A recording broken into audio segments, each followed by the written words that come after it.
Einstein able to prove the time dilation using Pythagorean theorem. But what was the experiment? So he imagined an experiment in which he uses the sand watch design having a mirror in the opposite direction for the reflection of light.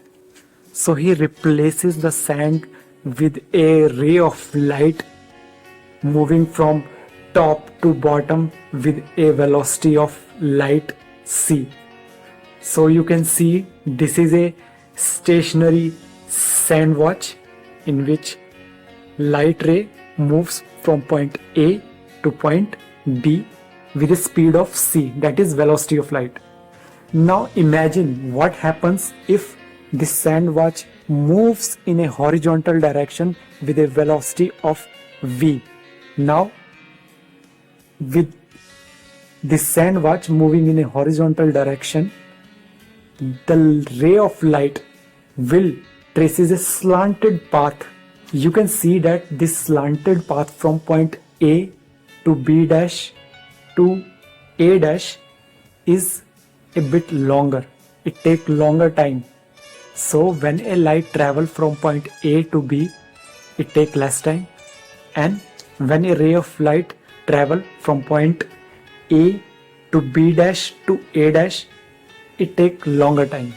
Now suppose that this light take t naught time from point A to B, and it take time t from point A to B dash. So we can say that t is greater than t naught, and moreover our watch moving in a horizontal direction at velocity v took time t from point A to A double dash. You can see that A, B dash, A double dash makes a right angle triangle. Now you can able to apply Pythagoras theorem successfully to this right angle triangle if you know the length of each arm in this right angle triangle.